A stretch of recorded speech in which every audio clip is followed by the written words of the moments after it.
сәлеметсіздер ме достар, сіздермен бүгін 6 сыныптың математика сабағын жалғастырамыз. Бүгінгі тақырыбымыз қатынас. 6 есепті шығарамыз. Бірінші, екі санның қатынасы 3-ке тең, оның соңғы мүшесі 7-ге тең. Қатынастың алдыңғы мүшесін табыңдар. Бізде алдыңғы мүшесі x бөлеміз 7 3-ке тең. Теңдеуді шығарамыз. X тең 3 көбейту 7, x тең 21. Енді орнына қойып тексереміз. 21 бөлу 7 тең 3. 21 бөлу 7 3 тең 3. Енді екінші. Екі санның қатынасы 2-ге тең. Оның алдыңғы мүшесі 8-ге тең. Соңғы мүшесін табыңдар. Яғни бізде алдыңғы мүшесі 8 бөлу y қатынасы 2-ге тең. Теңдеуді шығарамыз. Y тең 8 бөлу 2, y тең 4. Жауабы 4. Енді орнына қойып тексереміз. 8 бөлу 4 тең 2. 8 бөлеміз 4-ке 2 шығады. Тең 2. Келесі бізде 7-ші есеп. Қарлығаш 18 метр секундына жылдамдықпен, ал бүркіт 36 метр секундына жылдамдықпен ұшады. Берілгені жазып алайық.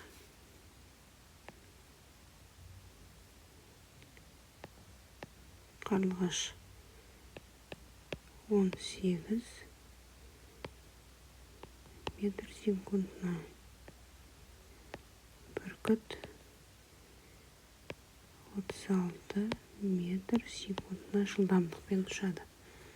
Бірінші есеп бойынша бүркіттің ұшу жылдамдығы қарлығаштың ұшу жылдамдығынан қанша көп? Яғни 36 метр секунд азайтамыз 18 метр секунд тең 18 метр секунд көп. Енді екінші есеп.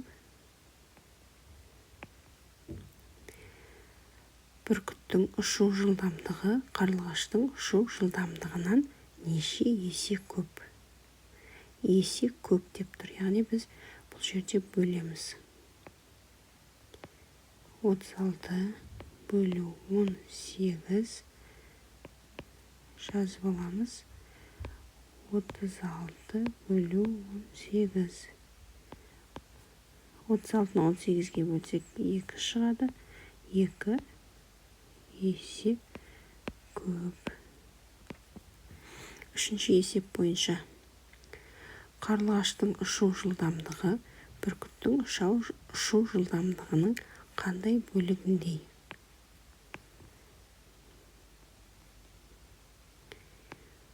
Отыз алты, 18. Бұлар қысқарады. Бірге, екіге. Бір бөлінген 2. 2-ден 1 бөлінгендей. 8-ші есепті шығарамыз.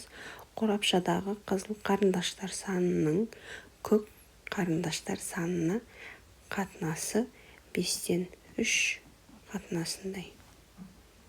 5 бөлу 3 қатынасындай. Қорапшадағы қызыл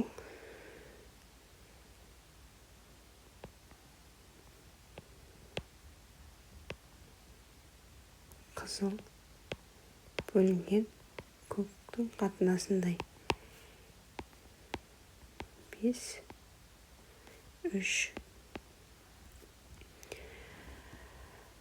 Қорапшадағы көк қарындаштар қызыл қарындаштардың қандай бөлігіндей деп табу үшін біз керісінше жазып аламыз. Көк бөлінген қызыл. Яғни көк 3, қызыл 5. 3-тің 5-ке қатынасы. Бізде жауабы В. Жауабы дұрыс екен. 9-шы есеп. Мына формулаларды қатынас сөзін пайдаланып оқыңдар.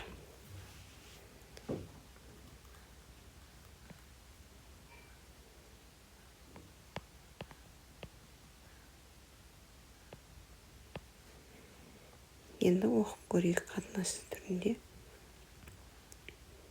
Жылдамдық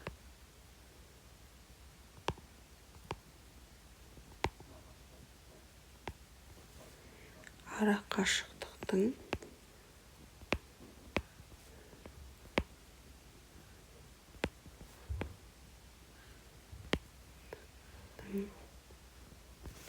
уақытқа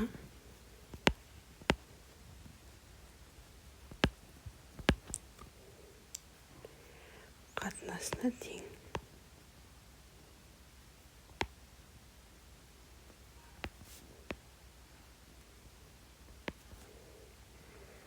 Келесі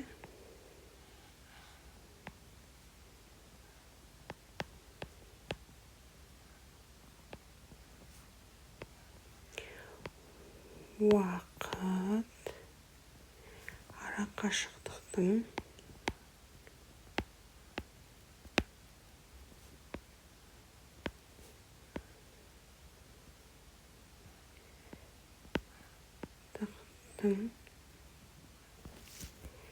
жылдамдығына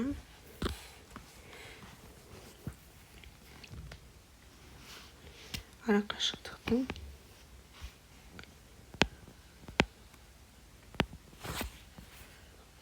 жылдамдыққа қатынасына тең.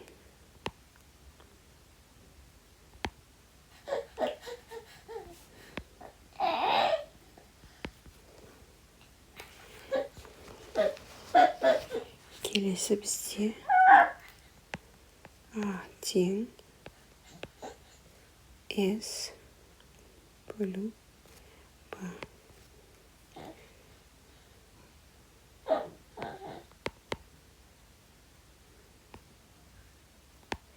Ұзындық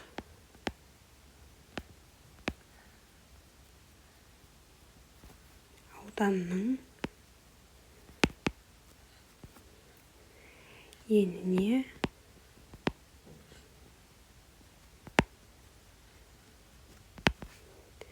қатынасына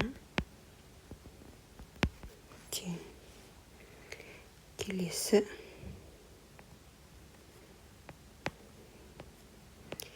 С бөлу А.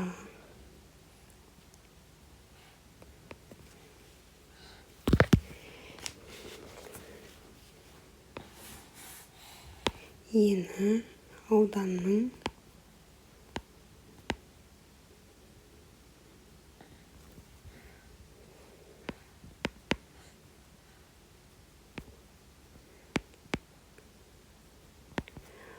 ұзындығына қатынасына тең.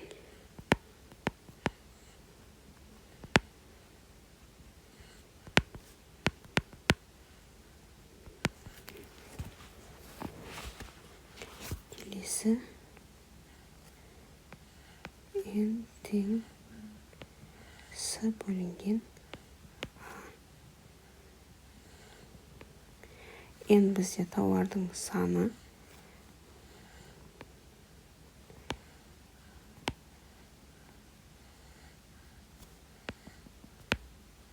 Тауардың саны.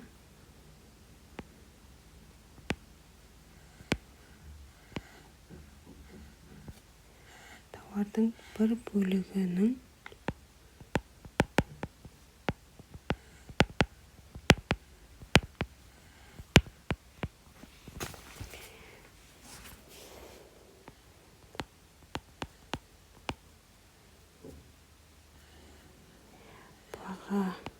бағасына бөлінген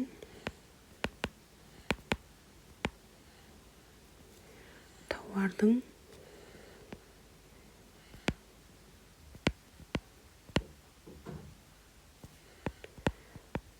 құнына тең.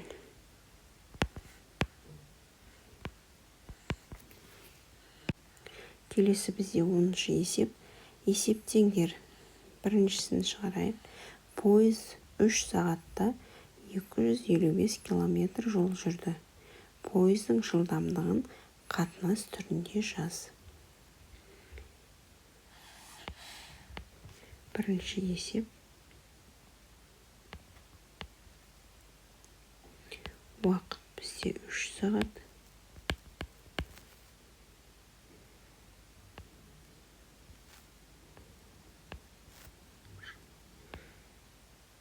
Екі жүз елу бес километр.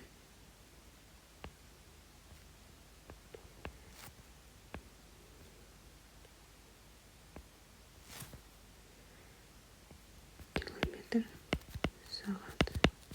Табуымыз керек. Шешуі.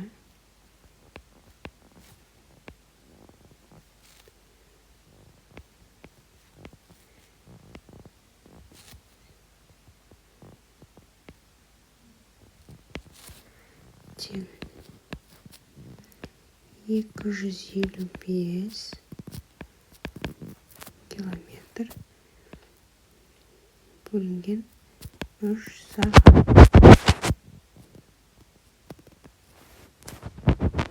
Тең 85 километр сағат. Жауабы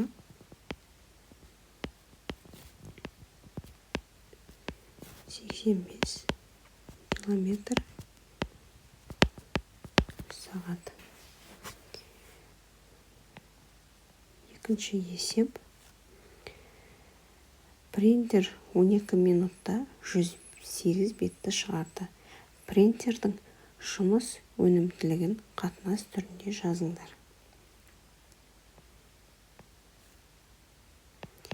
12 минут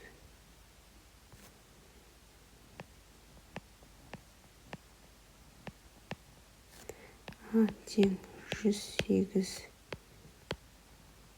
бет. Табуымыз керек. N бет бөлінген минутқа. Шешуі.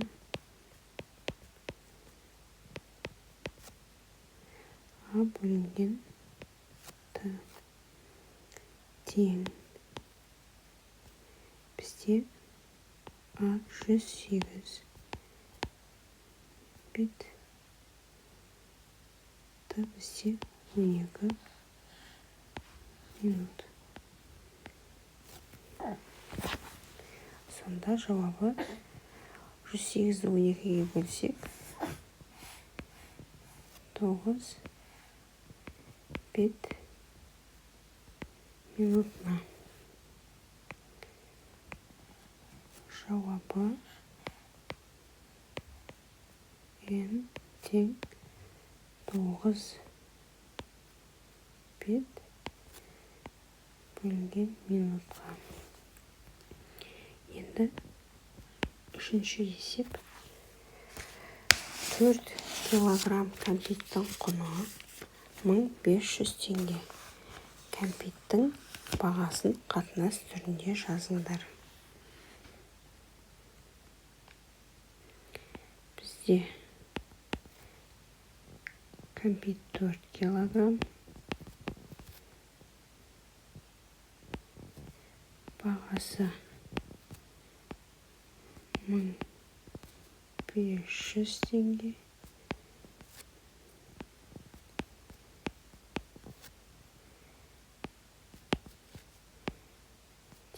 теңге килограмм.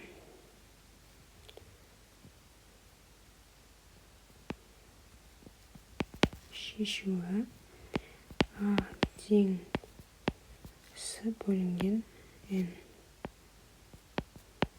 1500 бөлу 4 тең 375 теңге килограммна. Жауабы: А тең